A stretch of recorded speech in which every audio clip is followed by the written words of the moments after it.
Mercury FM. Informatif, inspiratif.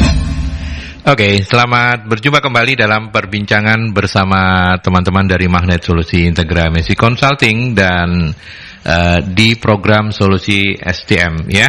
Saya Ali Susanto, senang sekali bisa menyapa Anda kembali sahabat Mercury, sahabat YouTube. Kapanpun Anda menonton, jangan lupa ya like, comment, subscribe dan juga share video ini. Kalau misalnya Anda merasa bermanfaat, saya percaya pasti bermanfaat. Dan hari ini bersama teman-teman dari MSI dan narasumber tamu kita akan ngobrol tentang peran profesional HR di tengah politik kantor. Ya, teman-teman MSI sudah mulai mendengung-dengungkan tahun politik, tapi ini politik di kantor ya. Keren. Saya kembali bersama Bu Novian Tiastuti. Bu Novi, apa kabar? Selamat pagi. Pagi Mas Aldi, alhamdulillah sehat. Semoga Semoga terus, sehat ya. Semoga sehat terus. Ya, karena kesehatan itu yang paling penting. Dan narasumber tamu kita hari ini adalah Mbak Realita Febrina SHM Hum ya. Beliau ini HRGE dan Legal Manager PT Total System. Panggilannya Mbak Lita. Tadi kita sudah ice breaking ngobrol-ngobrol. Mbak Lita, apa kabar? Baik Pak. Sehat. Sehat ya. Sehat ya. Sehat ya. Oke. Dan sebelum kita mulai perbincangan soal kok tahun politik, soal politik kantor, saya tadi sih sudah ngobrol sedikit-sedikit. Mungkin Mbak Lita bisa cerita ke sahabat-sahabat Mercury. PT Total System, bagi mereka yang belum tahu bergerak di bidang apa dan lokasi kantornya di mana, monggo silakan. Baik, PT Total System merupakan suatu bisnis partner. Kita juga memiliki beberapa perusahaan anak usaha, yaitu di bidang ekspedisi, di bidang properti dan banyak lagi lainnya Pak. Banyak lagi yang lain ya. Kalau Mbak Lita di Total System di apa istilahnya, kantor pusat kah begitu itu? Di HQ-nya di Surabaya di daerah Ketintang. Itu yang semuanya dibawahi oleh induknya Total System. Iya benar. Begitu ya. Dan Mbak Lita menjadi HRGE dan legal di semua lini bisnisnya Total System. Di Total Systemnya aja Pak, iya. Oh, di Total Systemnya aja. Kita memang biasanya sih perbantuan atau handle suatu case bareng-bareng sama HR yang ada di perusahaan atau anak usaha tersebut. Business partner itu tadi saya juga sempat menanyakan apa ini Mbak Lita business partner? Business partner itu kurang lebihnya ya konsultan begitu ya. Yeah. Misalnya ada perusahaan-perusahaan yang membutuhkan jasa untuk macam-macam ya, apa saja mungkin yang bisa disediakan. Sekaligus promo loh ini. Iya, digunakan. Lebih ke finance accounting, lalu HR juga ada, dan istilahnya semua lini ada Pak. Pak, makanya saya bilang tadi Palu Gada, Palu butuh gua ada gitu ya. Ya, Palu Gada Simatupang ya, yang malam tunggu panggilan. Okay. Ya, jadi itu ya. Ya, oke. Sudah lama bergabung di Total System ini atau sudah lama bekerja di bidang HR? Di HR sekitar 10 tahun, Pak. 10 tahun ya, sudah relatif cukup berpengalaman begitu. Kalau di Total System? Baru hampir 1 tahun, Mas. Oh, hampir 1 tahun, berarti tempat yang baru ya? Betul. Di hire ya waktu itu ya? Iya. Iya, kurang lebihnya kayak begitu ya. Di hire tetap baik, di hijack. Iya, di hijack. Ya, lebih enak di hire lah. Kesannya kan kayak enggak terlalu apa gitu ya. Oke, baik, kita mulai saja ke aktor intelektual soal politik kantor ini, karena yang mengusulkan ini adalah MSI, berarti aktor intelektual di balik politik kantor itu MSI. Enggak, tapi ini bercandaannya. Politik kantor. Ada ya ternyata ya politik kantor. Apa ini politik kantor ini, Mbak Novi? Iya, jadi kan gini, kalau kita masuk dunia kerja gitu, jangan dibayangkan bahwa kita hanya akan sibuk dengan pekerjaan saja gitu Mas, tetapi ada ambience sesuatu yang tidak terlihat ya, yang kemudian itu yang bisa sangat mempengaruhi kinerja kita gitu kan, bisa mempengaruhi kinerja kita. Nah, itu yang dinamakan politik kantor. Jadi politik kantor itu suatu bentuk aktivitas, perilaku atau sikap-sikap yang politik itu kayak gimana ya Mas Aldi ya? Iya. Yang dilakukan untuk mendapatkan atau mempertahankan kekuasaan tanda petik tertentu kayak gitulah, seperti itu. Jadi yang biasanya untuk kalau di pekerjaan berarti untuk meningkatkan status serta merealisasikan mungkin agenda pribadi si karyawan tersebut kayak gitulah. Jadi karyawan itu bisa jadi ya sesama teman kerja, kemudian bisa jadi kalau kita sudah posisi di kayak supervisor mungkin bisa jadi bawahan atau bisa jadi juga atasan kita kayak gitu. Seperti itulah yang kadang memang harus diwaspadai karena penelitian itu menunjukkan sebenarnya 56% politik kantor itu timbulnya dari gosip-gosip kayak gitu. Gosip yang kemudian digoreng-goreng kayak gitu Mas Aldi. Minyak langka padahal ya, minyak goreng langka padahal goreng-goreng terus saya goreng pakai pasir. Iya. Oke. Gitu. Artinya terutama untuk Anda yang kebetulan mampir di perbincangan ini dan baru fresh graduate mau cari kerja, jangan dibayangkan bahwa di kantor itu enggak ada loh ya sikut-sikutan atau apa. Artinya bahasanya sikut-sikutan lah ya. Betul. Ini lazim ya. Hampir di semua kantor ada. Hampir di semua kantor ada gitu Mas. Ya? Karena yang interaksi kan individu, terus di kantor itu kan juga karena bisnis gitu ya. Jadi orientasinya terhadap hasil gitu, output. Nah, terus juga karir kayak gitu kan, sehingga kemudian untuk mendapatkan hasil yang banyak, kemudian untuk mendapatkan karir yang bagus, yang nantinya berakibat terhadap power atau wewenang yang lebih besar seperti itu pasti diperebutkan kayak gitu Mas Aldi. Dan itu yang kalau bagi yang baru mau kerja ya itu harus diwaspadai dan sebenarnya ada kayak gitu. Jadi topik kita pagi hari ini tidak ada kaitannya dengan total system loh ya, bukan berarti kemudian kita hadirkan total system Mbak Lita dengan anggapan bahwa politik kantor di total system luar biasa, bukan. Enggak. Ini kebetulan saja memang jadi narasumbernya kita minta untuk ini loh berbagi bagaimana kalau misalnya ada politik kantor kita mengatasinya seperti apa, peran HR kayak gitu. Betul, apalagi kan tadi Mbak Lita sudah menyampaikan 10 tahun di dunia HR, berarti kan pengalamannya banyak. Karena politik kantor ini salah satu pekerjaan yang harus diselesaikan oleh HR juga begitu. Betul Mas. Ya. Gitu. Kalau dari sisi sudut pandang Mbak Lita sendiri apa? Politik kantor ini memang benar sebuah kelaziman, keniscayaan, nggak mungkin nggak, hampir di semua kantor ada. Iya, jadi politik kantor itu lebih ke cara bertindak ya, cara bertindak kita untuk menghadapi suatu situasi atau di lingkungan pekerjaan. Nah, biasanya kita kalau melihat politik sudah skeptis dulu ya Pak ya. Iya. Ngerasa, aduh takut nih, males kayak gitu ya. Padahal kalau kita bicara, jangan dilihat politiknya, tapi secara Kamus Besar Bahasa Indonesia, politik itu memang lebih ke cara bertindak ya. Gimana cara kita bertindak. Nah, kalau cara kita bertindak berarti kan bisa dibagi menjadi dua ya, Bu, Pak. Ada yang positif sama negatif. Kalau yang negatif itu biasanya ada nih sikut-sikutan kayak tadi ya. Terus sama kita itu, aduh gimana caranya biar kontraknya dia nggak diperpanjang. Iya. Aduh dia itu ngerugiin aku banget. Wah posisi itu pasti akan membahayakan posisi aku nih. Ini nggak boleh nih. Orang itu ada di sini. Kayak gitu-gitu itu kan negatif ya. Tapi kita juga bisa melihat semua itu di ranah yang positif. Kalau saya sih lebih seneng gini Pak, nyebut itu bukan politik ya, tapi sinergi. Sinergi ya. Gitu, iya. Jadi kita gimana caranya itu untuk menghasilkan atau berkomunikasi antar divisi sehingga meningkatkan produktivitas. Iya. Kalau judulnya itu adalah politik kantor, ini kan untuk menggugah curiosity orang supaya kalau misalnya sinergi biasa sinergi, tapi menurut saya ini karena politik kantor dulu ono politik kan kantor gitu kan ya. Iya. Nah, kalau misalnya Pak Surya Paloh terus gandeng Puan Maharani itu politik apa? Politik beneran ya itu ya. Mas Luki yang bisa dijawab. Politik beneran ya, saya nggak bisa komen. Bu Novi nggak bisa. Oke, kita ke penelpon. Selamat pagi Merkuri.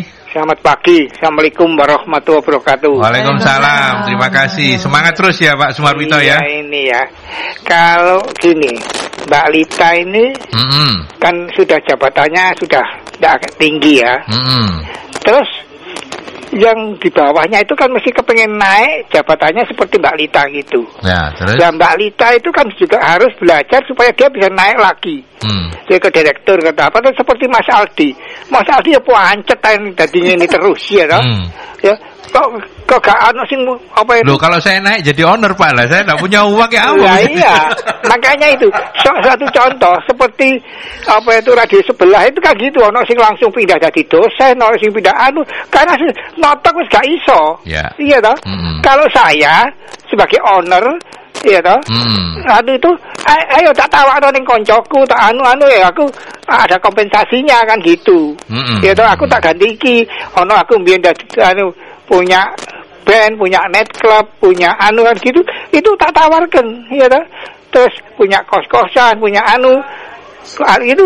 itulah. Karena kayak Mas Aldi, kadang-kadang orang kan bosen, masa ngomong Mas Aldi terus. Iya toh. Iya. Jadi apa itu bagaimana caranya inovasi bener ada Mercury ada inovasinya ya toh. Inovasinya dulu kan cuma apa itu SMS, cuma sekarang ada YouTube, ada apa kan itu bener ada. Tapi kan kadang-kadang orang itu enggak nyoto kan, sing kayak aku gaptek kan bingung itu apa sih yang ngono ya. Nah itu seperti Mbak Lita itu bagaimana caranya supaya itu, karena bukan owner loh ya, kalau owner sih gampang. Iya toh. Seperti yang punya Mercury kan punya usaha lain-lain kan itu ya. Itu kan enak ya toh. Tapi kalau yang pegawai seperti radio sebelah ini gak pindah ya bingung gitu. Itu caranya gimana ya?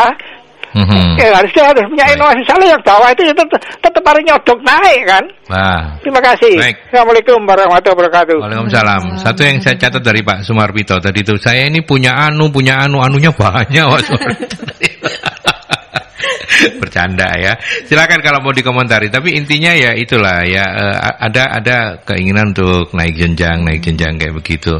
Nah, saya nggak tahu mau dijawab dari sudut pandang apa. Apakah dikaitkan dengan politik kantor tadi itu? Silakan Mbak Lita. Boleh. Terima kasih Pak Sumarwito atas pertanyaannya ya Pak. Menggelitik sekali nih Pak pertanyaannya. Memang nih banyak dari teman-teman staff ingin naik nih ke SPV pengen naik nih ke Asmen, atau ke Asmen nih pengen naik ke manajer. Oke. Jadi untuk cara mengatasi itu semua, setiap manusia itu kan diwajibkan atau diharuskan untuk selalu belajar ya Pak ya. Jika kita sekarang ada di perusahaan yang bagus, perusahaan multinasional pun, kita berlayar di perusahaan, ibaratnya gini, kita berlayar di sebuah kapal feri yang mewah nih, tapi kita harus punya skoci. Kita nggak tahu kapal Titanic itu bisa pecah atau bisa tenggelam di tengah-tengah ya. Kita harus selalu menyiapkan skoci. Skoci kita itu apa sih? Skoci kita adalah meningkatkan skill, kapasitas, lalu pengetahuan kita, lalu bisa mungkin bisnis-bisnis yang bisa di-handle sepulang kerja atau sebelum kita berangkat kerja, itu bisa menjadi skoci. Nah, gimana nih kalau misal SPV kita atau bawahan kita itu gimana caranya ke manajemen agar kita nggak dipakai lagi? Ya, ini dikaitkan dengan politik kantor ya. Ini studi case ya, bukan curhat loh. Apabila terjadi seperti itu, kita nggak akan mungkin merasa kita ketakutan. Karena apa? Kita pede terhadap diri kita sendiri. Misal nih, aku nggak di perusahaan itu lagi, tapi saya punya skill lebih nih, barangkali atau siapa tahu ini cara Tuhan untuk ngasih perusahaan yang lebih baik. Bisa, ternyata kita dipaksa untuk usaha yang lebih baik, akhirnya kita bisa jadi owner di bisnis seperti itu. Ya, jadi kata kuncinya adalah tidak pernah berhenti meskipun mungkin kita ada di posisi yang sudah cukup bagus, cukup enak gitu ya. Artinya jangan terus ada di zona nyaman, tambah skill Anda, tambah kemampuan Anda di bidang-bidang yang lain, sehingga apapun kalau yang terjadi dengan karir utamanya itu masih ada penunjang-penunjangnya gitu ya. Kalau dari wanita kayak begitu. Sekarang dari pakarnya ini. Monggo silakan jangan makan, sudah banyak makar. Kalau makan baik, kalau makar itu berarti nanti dipanggil gitu. Oke, jadi Pak Sumarwito, ini kita baru buka pembicaraan sudah langsung tergelitik ya. Oke, jadi bagaimana sih kalau supaya kita tidak jadi korban? Mungkin saya menangkapnya gitu ya, supaya nggak jadi korban. Nah, jadi korban ini nanti sebenarnya kita mau bahasnya di terakhir. Gitu. Jadi intinya sudah disebutkan tadi ya, lengkapi kompetensi kita gitu ya, supaya kemudian kita tuh tidak tersaingi gitu ya. Jadi orang percaya kepada kita karena memang proven gitu. Jadi benar-benar kita diandalkan dan orang tahu kemampuan kita gitu lah. intinya seperti itu. Terus ya melengkapi kemampuan tadi itu, terus kemudian yang lainnya adalah bagaimana kita ini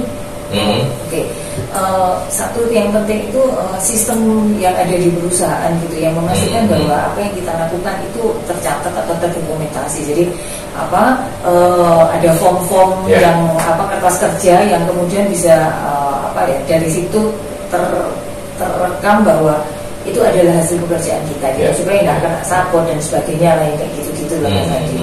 Terus yang lain adalah yang budaya kerja gitu. Yang penting itu tadi itu dari masing-masing pribadi itu orientasi karirnya harus jelas menurut saya, karena seringkali penyebabnya itu tadi, jadi sebenarnya saya kaitkan dengan penyebabnya orang melakukan itu karena kadang mereka ini nggak tahu bahwa berkarir itu bukan sekedar kita ini kayak rebutan kursi gitu ya, kita rebutan rezeki saja gitu ya. Tapi ketika kita berkarir sebenarnya bukan posisi atau jabatannya saja yang penting, tetapi reputasi diri kita gitu.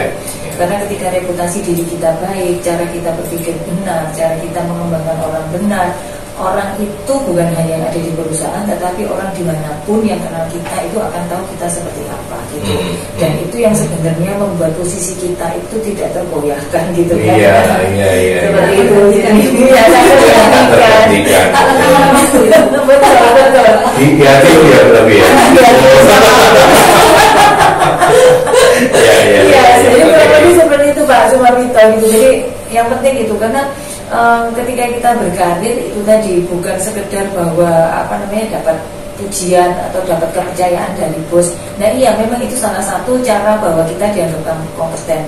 Tetapi kalau dengan cara yang tidak baik dan itu merugikan orang lain gitu, orang yang lain ini kan juga bernyawa gitu ya, karena bernyawa pasti ada hukum alam yang bekerja gitu. Mungkin kita saat itu baik, tetapi nggak tahu 10 tahun, 15 tahun yang akan datang belum tentu posisinya sama, kan bisa jadi kebalik. Betul. Intinya gitu ya Bapak. Ya, jadi tambahan dari Bu Novi adalah membangun reputasi ya. Betul. Karena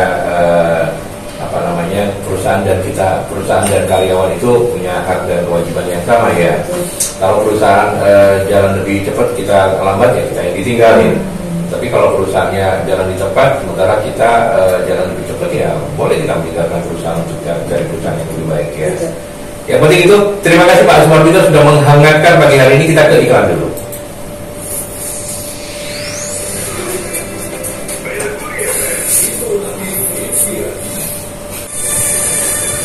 Ya, kita masih memperbincangkan tentang politik kantor yang tadi sempat ada satu kata yang saya garis bawah betul dari Bu Novi yang cuma digoreng-goreng itu. Ternyata kenapa kata ini muncul, karena beliau kalau goreng bisa, kalau yang lain nggak tahu. Ayo kita lanjut kembali. Dan apa sih penyebab dari munculnya politik kantor, Bu Novi? Apakah karena memang inilah ya manusiawi lah ya, semua orang pasti punya rasa iri, rasa dengki, rasa jor-joran. Apa memang semua itu ya? Ya, kekuasaan itu menggiurkan. Iya. Kayak gitu. Jadi ya kalau untuk yang baru masuk gitu mungkin kita ngelihatnya juga, wah main erek jadi supervisor misalnya kayak gitu ya. Gitu. Kapan nih aku jadi supervisor? Nanti supervisor juga gitu. Kapan aku mau pangkat jadi asmen kayak gitu lah. Itu kan menyenangkan karena dengan memposisikan dengan begitu dia itu punya power untuk ini nunjuk tadi loh, pakai nunjuknya bisa minta perintah uangin enak dengan perintah orang ya. Paling nggak itu yang kelihatan. Sebelum nanti kalau seperti itu kan yang berkaitan dengan remunerasinya secara tunjangannya juga pasti akan naik. Itu meskipun tugasnya atau tanggung jawabnya juga makin besar. Jadi orang melihatnya bahwa karirku jadi baik, meningkat lah kayak gitu. Jadi orang melihatnya bahwa itu tadi kekuasaan itu kalau di kantor itu ya tadi itu dilihat dengan jenjang karir yang makin tinggi itu orang pasti masih kepinginnya ke sana, selain sifat-sifat manusiawi tadi itu. Sifat-sifat manusiawi itu pasti ada. Terus yang di kantor itu kan kepentingannya banyak Mas. Karena kepentingannya banyak gitu. Karena misalnya gini nih, kantor yang misalnya ini yang dikelola oleh family bisnis gitu. Nah itu bisa jadi misalnya ada beberapa family yang terlibat di sana. Ada orang baru itu bisa ditanya, kamu bawaannya siapa gitu. Nah ini sudah awal dari politik kantor sebenarnya. karena berarti kita ini harus hati-hati gitu loh, jangan salah ngerasani bos gitu kan ya, atau salah bertindak, salah ngomong kayak gitu kan. Salah gibah ternyata sama orangnya yang dekat sama bos gitu kan. Kayak gitu kan, jadi harus tahu seperti itu gitu. Nah terus yang lainnya itu ya tadi tuh orientasi karir yang mungkin tidak benar gitu, karena kalau kita berkarir itu sebenarnya kita ini membangun kapasitas diri kita, bukan hanya nama baik jabatan yang tinggi atau achievement yang kita dapatkan di perusahaan. Karena model-model tadi itu loh, office politik itu munculnya itu dari beberapa orang yang punya tadi tujuan-tujuan atau kepentingan tertentu yang kadang tersembunyi gitu. Tersembunyi, dan orang-orang seperti itu nggak selalu ada di setiap perusahaan. Dan tampilannya itu bisa macam-macam loh Mas Adi. Tampilannya itu bisa dari yang mungkin ada yang terang-terangan menghasut, nah kayak gitu kan kita bisa kelihatan gitu ya, ngomongnya tuh negatif aja gitu ada gitu. Tapi ada orang suka-suka nyanjung kayak gitu. Nah, padahal di belakangnya ngomongnya beda lagi gitu. Terus suka ngerayu-ngerayu, ada yang sangat persuasif, kalau punya sesuatu dia tuh mau caranya meyakinkan kayak gitu tuh sampai kemudian orang jadi percaya. Ada yang seperti itu, ada yang bigos tuh ya yang ember kayak gitu loh Mas, yang ini ada yang nggak tahu mungkin ember yang suka membocorkan rahasia. Jadi apapun informasi yang sampai ke kita itu dijamin akan sampai juga ke orang lain. Jadi berbicara, jadi corong dia, bukan jadi yang bisa menahan rahasia. Iya, modelnya macam-macam kayak gitu. Jadi penyebabnya itu tadi, dan akhirnya manifestasinya itu bentuknya kayak macam-macam tadi itu. Oke, sekarang saya ke praktisinya. Kalau praktisi dalam pengertian HR di kantor, Mbak Rita, apa yang kemudian seringkali muncul sebagai konflik of interest? Jadi pemicunya apa? Tadi Bu Novi sudah sempat menyampaikan beberapa. Tapi benarkah itu yang kemudian, atau mungkin ada hal-hal lain yang belum disampaikan oleh Bu Novi yang jadi pemicu dari konflik of interest munculnya politik kantor ini? Oke, yang disampaikan Bu Novi itu benar, juga ada. Cuman saya mau melihat itu dari sisi yang lain juga. Mungkin karena ada perbedaan antara karakteristik orang. Gitu ya. Ada orang yang melankolis. Memang dari sononya irian ya ada loh ya. Ada ya. Single kan memang bukan iri, kalau ini bukan ya. Bukan iri ya. Melankolis karakter. Melankolis karakter. Kalau ini tuh mungkin dibangun dari lingkungan, dari lingkungan, dari keluarga itu bisa. Tapi ini lebih saya melihat ini dari berbagai 4 karakter ya biasanya. Ini memang pembelajaran ini sudah sangat umum ya untuk teman-teman psikolog atau yang HR yang lain. Berhubung saya dari hukum jadi terlalu dalam ya. Mungkin kita bisa melihat dari orang psikolog itu kan memimpin ya, badannya kuat, suka mengatur.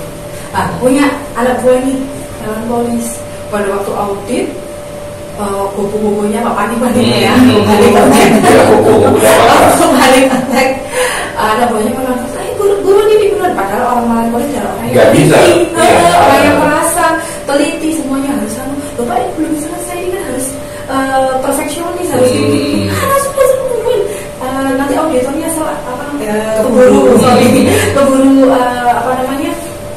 keburu nggak percaya sama itu kita, evidence kita seperti itu. Nah, itu bisa menimbulkan atasan bisa nyuruh aja kayak gitu. Ternyata atasan itu atasan mikir aduh itu empuk banget sih kayak gitu. Jadi nggak ketemu kayak gitu. Jadi peran HR di sini, kita sebagai HR harus kadang-kadang ngerti ini. Kebutuhan di sebuah divisi, anak itu pemimpinnya modelnya A, yang dipimpin modelnya B. Kita harus mensiasati seperti apa nih, kayak gitu. Kita siasati one on one meeting. Kamu kayaknya harus one on one meeting deh. Kalau harus ngurusin apa nih yang ada di benakku dan apa yang di benaknya. Jadi biar nggak terjadi clash. Itu salah satu mungkin ada di salah satu ya faktor selain yang tadi masalah gosip dan lain-lain. Mungkin yang kedua mungkin juga bisa karena tujuannya beda, tujuannya sama tapi caranya yang beda. Mau ke mana belok-belok dulu, yang satu tinggal saya itu kan mengakibatkan suatu ketidaksinkronan di awal mulanya. Padahal tujuannya sama nih, tujuannya lolos untuk sertifikasi A gitu. Tapi yang A masih muter aja nyari data, yang B ayo kita seharusnya langsung praktek aja kayak gitu. Jadi itu kan akhirnya menimbulkan gesekan-gesekan lah. Gesekan itulah yang mudah untuk dipicu. Pemantik seperti itu. Iya. Jadi makin lengkap ya. Kalau Bu Novi tadi mengiyakan apa yang sebagai awam saya menggarisbawahi soal rasa iri, dengki dan segala macamnya itu memang iya gitu. Dan Mbak Lita menambahkan bahwa ada karakter-karakter orang yang mesti dipahami kalau kita ada di HR ya, karena itu juga bisa membuat nggak ketemunya itu ya, nggak ketemunya dua karakter kepribadian berbeda itu gitu. Oke, saya sebelum kita ke iklan mungkin masih ada waktu untuk bisa mendengarkan curhatan singkatnya Pak Hamid yang ingin ditanyakan melalui teman-teman di Posko. Pak Hamid, orang yang cari muka tapi kerjanya nol. Nah, bagaimana menghadapi orang seperti ini? Wes, santet aja. Just pelenge. Iya, silakan. Tapi kata yang sekarang rame-rame santet nggak ada kok ya. Oh iya, nggak ada. Kan dukun-dukun tuh nggak ada yang sakti katanya begitu. Silakan Pak Hamid, terima kasih ya. Mungkin bisa akan mendapatkan insight nanti dari Bu Novi dan Mbak Lita. Iya, kalau sebenarnya kan sudah jelas Pak, itu tadi hasil kerjanya nol gitu kan. Nah, ketika hasil kerjanya nol itu kalau misalnya sebagai atasan, ya kita mesti ngelihat tahu apa yang sudah dia hasilkan seperti itu.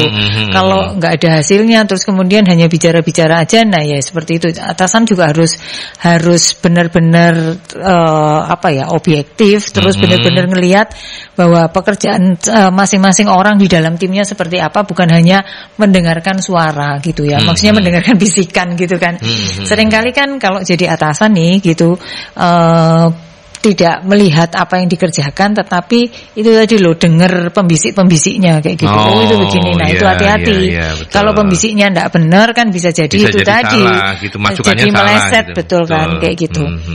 Jadi kalau tadi hasil kerjanya nol, sebenarnya itu paling gampang pembuktiannya bahwa ya apapun yang dia katakan cari muka tadi sebenarnya enggak ini, dan teman-temannya yang lain yang kalau melihat seperti itu pasti juga merasa gerah lah dengan ada orang seperti itu gitu. Nah, dari yang lainnya pun sebenarnya kalau ada bekas seperti itu ya coba sih kalau pas lagi meeting gitu coba tunjukkan gitu apa yang sudah dia kerjakan. Nah, kalau cari muka kan mungkin hanya bisa bicara aja kan. Tetapi bukti apa yang sudah dia lakukan itu yang kan harus ada buktinya gitu ya. Carilah suasana atau meeting atau kesempatan di mana kita bisa menunjukkan bahwa yang si cari muka ini tadi nggak ada apa-apanya kayak gitu sih kalau menurut saya. Iya. Nah, sekarang lagi-lagi ke profesionalnya gitu ya. Profesional dalam artian yang ada di prakteknya. Kalau Bu Novi kan sebagai konsultan gitu ya, yang selalu melihat sesuatu itu dari nilai-nilai baik, karena beliau ini memang orang yang sangat baik, luar biasa. Hatinya baik, semuanya baik begitu ya. Amin. Nah, ya kan. Nah, sekarang Walita, kalau misalnya curhatan Pak Hamid ini menyangkut anak buahmu gitu, misalnya anak buahnya panjenengan gitu. Sebagai HR apa yang Anda ini sudah HR mungkin juga sudah punya gambaran, orang ini ngomongnya akeh tapi kompetensinya nol. Ya. Kebetulan kita melengkapi perusahaan dengan KPI, dengan performance appraisal. Jadi setiap 6 bulan sekali atau 1 tahun sekali kita dilakukan kan mengukur pengukuran ya. Orang ini seberapa kapasitasnya, seberapa bagus sih, orang ini seberapa kompetensi, apa ada sesuatu yang dia berikan ke perusahaan. Kalau nggak ada di sebuah perusahaan kompetensinya atau apa, kita tinggal lihat apa kontraknya. Kontraknya ya. Jadi kalau nggak bisa dibina ya dibina, sakan gitu ya. Kita bisa kasih itu dulu lah, kayak teguran, pembinaan ya. Terus pembinaan, coaching ya Bu ya, coaching, mentoring. Kalau itu nggak bisa ya terpaksa. Kalau orang ngomong aja nggak pernah kerja, otomatis kan PA-nya juga kurang. Itu performance appraisal. Ya, KPI-nya Key Performance Indicator kan juga pasti kurang lah. Disitulah kita bisa deketin anak ini. Kenapa kamu kok kayak gini gitu loh? Istilahnya skill apa nih yang kamu belum perlu, yang kamu butuhkan tapi masih belum disupport sama perusahaan yang bisa menaikkan kapasitasmu apa gitu. Oh ternyata skill ABC. skill ABC, atau memang kita sudah kasih skill ABC dia nggak bisa, ya gimana lagi? Iya. KPI pertama kita harus kasih teguran lagi, dan ya terakhir negosiasi. Negosiasi. Biasanya untuk durasi berapa lama? Kalau sepanjang pengalamannya Mbak Lita selama ini? Oke. Kalau pengalaman jarang sih Pak, kalau untuk waktu yang dekat. Kita kalau memang sudah negosiasi di angka atau apa, itu menyangkut sebuah yang kriminal. Tapi kalau untuk seperti itu, kita orang-orang yang banyak bicara itu loh, tinggal kita dudukin, kamu bisa kerja apa, kayak gitu udah, dia pasti sudah bingung, sudah harus mikir kayak gitu loh. Pasti dia mikir kamu kerja apa. Matanya langsung keliling-keliling. Kalau ke kiri bohong, kalau ke kanan dieleng-eleng terus sama Nila itu. Cuman dia belum bisa menjawab kalau misalnya mohon maaf ya, kalau juling gimana, belum bisa menjawab dia. Oh gitu ya. Jadi memang tapi intinya adalah kita harus tetap HR harus tetap melakukan pembinaan ya. Betul. Siapa tahu mungkin ada hal-hal di luar urusan kantor yang mempengaruhi ini kinerjanya begitu ya. Dan juga memang harus kita penting sih ngelengkapi suatu perusahaan itu dengan kayak yaitu tadi performance appraisal, KPI, mentoring, coaching, SP. Kalau perlu SP ya, karena dia udah di line nggak achieve targetnya, kalau kayak gitu ya sudahlah. Ya sudah, mau gimana lagi gitu ya. Itu Pak Hamid ya, terima kasih banyak sudah berkenan mampir di perbincangan ini. Kita ke iklan kembali, kita break dulu ya.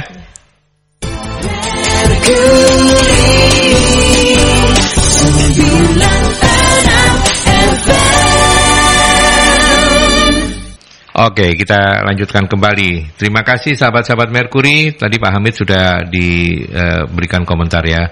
Saya ke Bu Vita. Selamat pagi Bu Vita. Bagaimana mengatasi karyawan yang sukanya saling lempar tanggung jawab? Saya ke Mbak Lita dulu deh. Oke, bisa dikembalikan ke job desk ya? Bisa dikembalikan ke job desk ya. Ke job desk, memang kalau misal job desknya A ya sudah dikerjakan. Tapi gini, kita jadi orang memang tidak harus saklek ke job desk atau normatif ya. Kita memang harus mengambil sisi positif. Misal dikasih tanggung jawab, kita ambil positifnya, berarti kita harus belajar hal baru. Nah, hal baru itu yang akan membuka kesempatan kita bertemu dengan orang-orang baru. Nah, orang-orang baru ini akan membuka kesempatan kita kepada karir yang baru, ya, kesempatan yang baru dan lain-lain. Jadi misal lempar tanggung jawab, memang kalau itu kita lagi senggang nih, nggak apa-apa kita kerjakan. Tapi kalau memang nggak senggang ya sudah, kita bicara ke atasan. Kalau itu memang levelnya di satu departemen ya, bilang ke atasan, Pak itu harusnya tanggung jawabnya dia. Itu kalau sudah mentok. Tapi kalau antar departemen berarti kita harus ngomong ke atasan kita agar atasannya kita itu bicara ke atasan departemen tersebut. Gitu ya. Jadi balik ke laptopnya aja deh ya. Di laptop diatur seperti apa begitu. Cuman sisi positifnya kalau misalnya memang waktunya nggak terlalu repot, senggang, kerjakan saja. Ini kan menambah pengetahuan, bahkan mungkin juga menambah portofolionya di perusahaan sekali. Itu gitu ya. Biasanya kalau kita interview itu kamu skillnya apa? Misalnya kalau HR ya, saya rekrutmen, udah rekrutmen aja.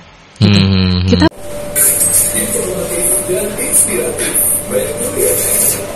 Oke, kita lanjutkan kembali. Terima kasih sahabat-sahabat Merkuri. Tadi Pak Hamid sudah diberikan komentar ya.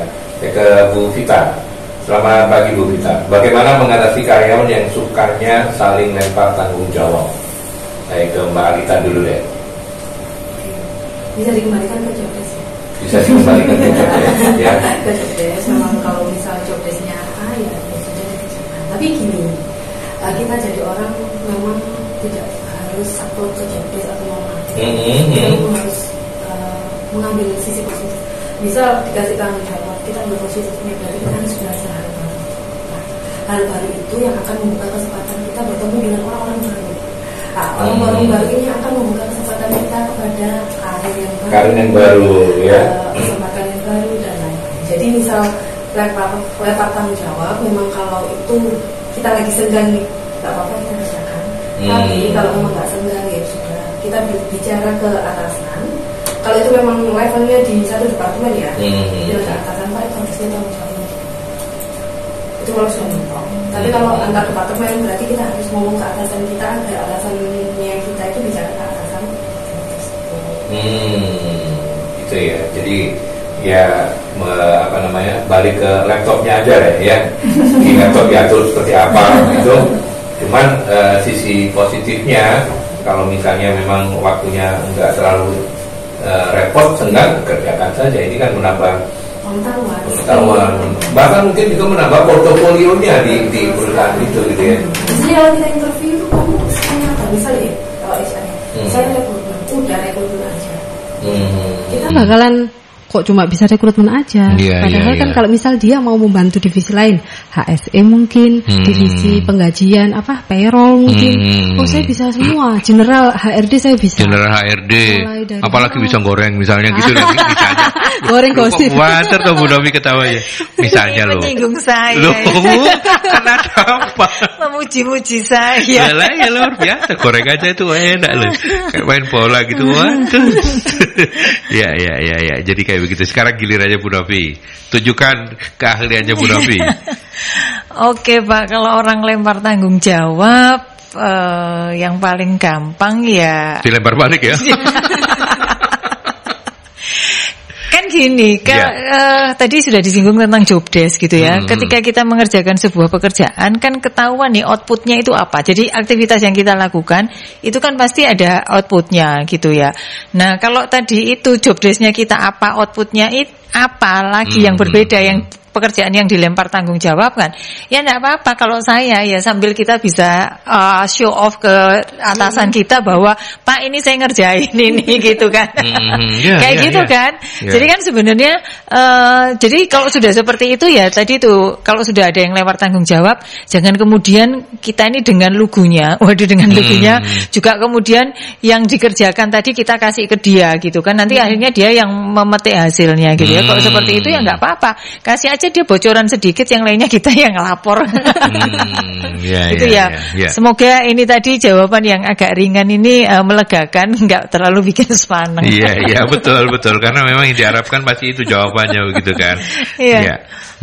Oke. Kemudian ada Medi, Bu Medi atau Mas Medi, saya nggak tahu nama Medi bisa banyak hal ya. Tapi pertanyaannya apa yang bisa dilakukan pekerja agar politik kantor tidak besar gesekannya, justru kreativitasnya yang bisa lebih meningkat. Oh ini ketika bicara soal plus minusnya politik kantor ya.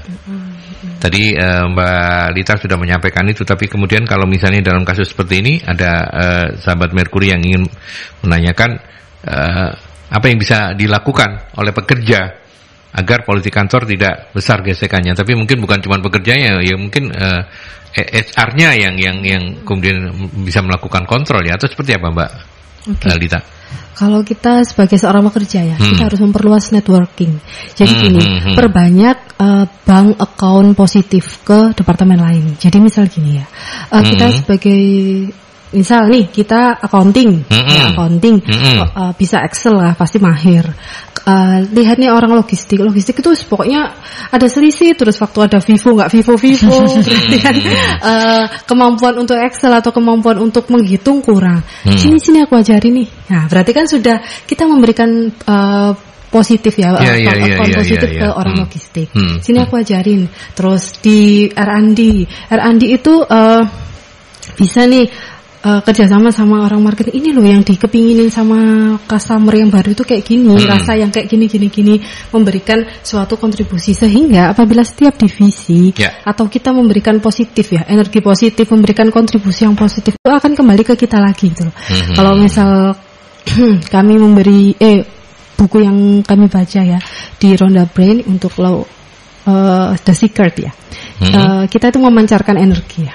Kalau kita memancarkan energi positif itu akan menarik semua energi positif juga ke dalam tubuh kita, ke dalam jiwa kita. Jadi untuk mengurangi gesekan, memang kita harus bukan menambah gesekan itu, tapi gesekan itu kan ada suatu power ya, ada kekuatannya. Kekuatannya kita alihkan ke kontribusi ke semua divisi, sehingga apabila kontribusi itu sudah berjalan dengan baik, produktivitas naik, dan kepercayaan kita antar orang, kepercayaan kita antar divisi itu meningkat, Pak Bu.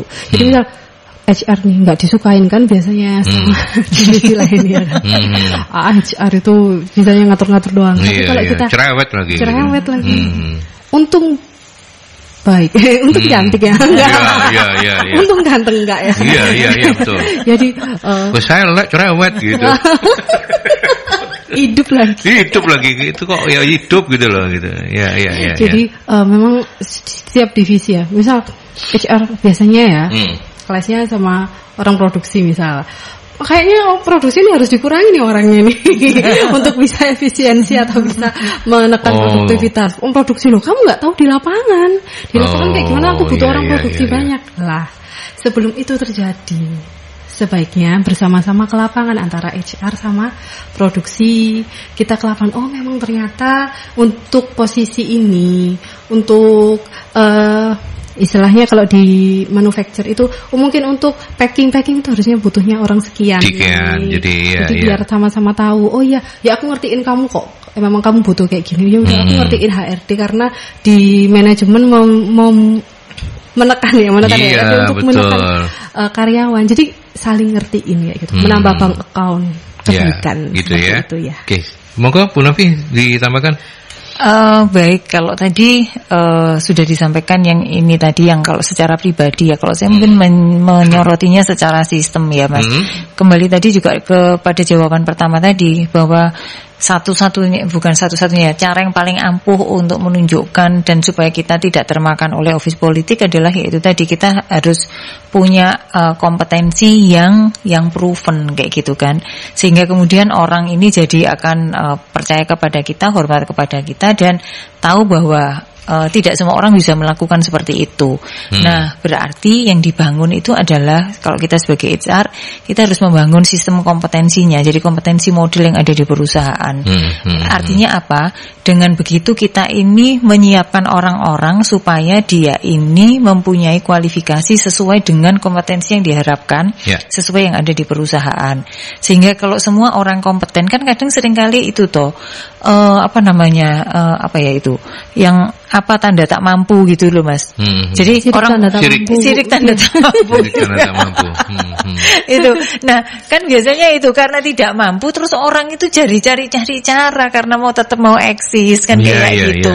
Nah, kalau dengan tadi itu ada sistem kompetensi atau model kompetensinya dan dipastikan bahwa setiap orang itu di sana itu kompeten dan kompeten di masing-masing bidangnya, saya yakin tadi itu gesekannya itu pasti berkurang Mas, kayak gitu loh. Jadi iri-irian, siri-sirian itu tuh jadi lebih tidak terjadi kayak gitu, lebih minim kayak gitu. Nah, terus ya itu tadi kalau sudah sistem kompetensinya, terus yang lainnya adalah sistem tadi itu penilaiannya gitu kan, dari masing-masing pekerjaan itu kan nanti pasti akan ada KPI yang akan dinilai secara periodik, mau semesteran, mau tahunan gitu, bahkan mungkin ada beberapa yang melakukannya 3 bulanan seperti itu. Nah, ada sistem evaluasinya sehingga dengan demikian sebenarnya kelihatan sebuah hasil kerja ini yang harusnya menghasilkan siapa gitu. Karena kelihatan siapa yang menghasilkan, maka akan tidak mudah tadi itu kalau misalnya sabot-sabotan kayak gitulah, terus ngaku-ngaku punya siapa, terus lempar tanggung jawab. Nggak mungkin. Kalau orang sudah punya job desk, terus kemudian dia jelas KPI-nya apa, dan dia tahu bahwa itu akan dinilai oleh perusahaan, nggak mungkin dia akan lemparkan itu ke orang lain, karena akhirnya menjadi yang dinilai dari dia kan jadi 0 gitu loh kan Mas, kan berkurang gitu. Kan ini akan menjadi yang akan menjadi penilaian bagi yang lainnya, seperti itu. Jadi sistemnya yang harus dibangun, sistem tadi itu pengembangan model kompetensinya, pengembangan kompetensinya, terus kemudian juga budaya kerjanya, KPI-nya gitu. Ya itu tadi budaya kerjanya itu yang juga harus mungkin HR perlu lebih inilah gitu ya, menangkap kira-kira budaya budaya kerja apa sih yang harus dibangun yang ada di sini gitu. Karena seringkali kalau kita budaya-budaya misalnya kayak competitiveness kayak gitulah. Nah, itu yang kadang membuat orang jadi benar-benar kompetitif dan menafsirkannya secara negatif misalnya seperti itu. Atau kita mau ini maksudnya budaya kerja yang mau dibangun itu juga benar-benar harus disesuaikan sesuai dengan kondisi yang ada di masing-masing perusahaan kayak gitu. Jadi budaya itu kan yang akan menjadi acuan orang untuk berperilaku, sehingga kalau ada perilaku yang tidak sesuai itu, ya itu berarti kan orang yang tidak jalan sesuai dengan budaya yang ada kayak gitu. Oke. Baik, ini yang terakhir karena waktu ya. Ada Bu Ira. Selamat pagi Bu Ira, terima kasih. Bagaimana kalau yang terlibat gosip negatif atau politik kantor justru si bos? Kalau yang ini apakah tidak perlu pembinaan? Apa kira-kira berani membina? Ini artinya mungkin apa yang selama ini kita kenal sebagai manajemen konflik ya. Ya, tapi itu kan politik kantor juga. Tapi silakan. Pernahkah mengalami seperti itu, bosnya memang yang terlibat seperti itu? Oke, ini pertanyaan terakhir tapi yang paling berat ya. Iya. Rasanya bos soalnya. Ya. Ini bukan curhat ya. Jadi ini saya belajar dari berbagai cerita teman-teman yang kami sesama HR kan biasanya saling sharing gitu ya. Iya benar.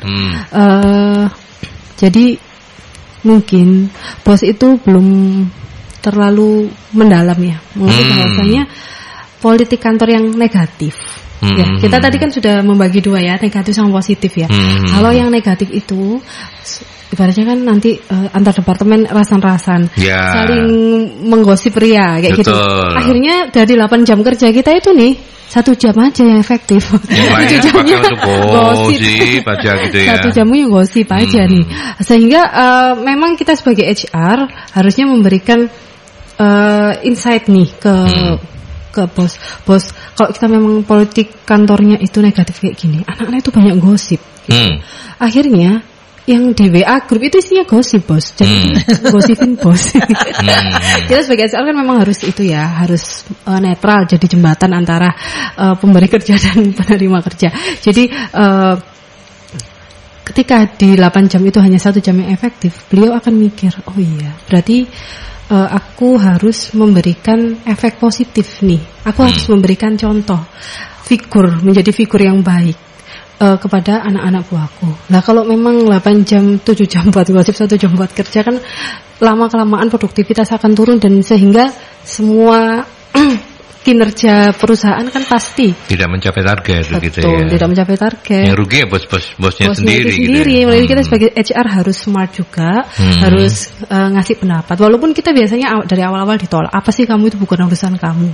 Tapi gini bos, gini Pak, kita sebagai HR itu punya istilahnya, karena ini adalah sawah kita, lahan kita bersama-sama menggarapnya. Saya punya engagement ke perusahaan ini, saya juga ingin bicara ke bos bahwasanya politik kantor yang positif akan menaikkan produktivitas, sebagaimana juga politik negatif akan menurunkan produktivitas, seperti itu. Oke. Ini adalah salah satu solusi untuk membina bos ya. Dengan pembinaan. Ya diskusi.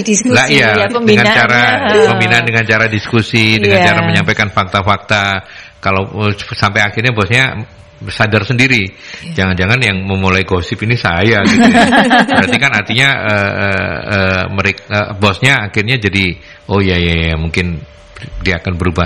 Tapi Bu Novi, soal keberpihakan sekaligus juga tambahan pertanyaan dan menjadi pertanyaan terakhir ya. Berarti memang HR itu yang paling sulit adalah tidak boleh berpihak kemanapun ya.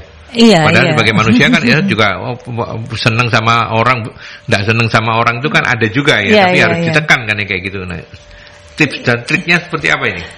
Tips dan triknya, jadi gini, yang perlu kita mungkin kalau kita merasakan ada gejala bahwa kita kena imbas dari politik kantor, yang bisa kita lakukan adalah kita kira-kira motif apa yang melatar belakangi dia melakukan itu gitu. Jadi kalau karena kita ada di perusahaan, kurang lebih kita ngerti lah motifnya orang melakukan sesuatu gitu. Kayak tadi misalnya bos itu mau melakukan sesuatu yang kayak tadi itu akhirnya berdampak negatif. Sebenarnya mungkin tujuannya adalah memunculkan competitiveness, maksudnya supaya saling mereka berlomba-lomba kayak gitu loh Mas gitu. Jadi kita manas-manasin gitu ya. Terus manas-manasin itu artinya tadi itu memberikan tantangan yang kemudian membuat mereka jadi makin bersaing gitu kan, bersaing dan akhirnya jadi nggak sehat seperti itu. Jadi kadang tujuan dilakukannya adalah dengan seperti itu, dan karena pimpinan itu seringkali tidak bisa turun atau berada di semua lini karyawan, maka seringkali dia itu punya orang-orang kepercayaan yang akan memberikan bisikan-bisikan atau informasi-informasi kepada dia tentang situasi yang ada di kantor.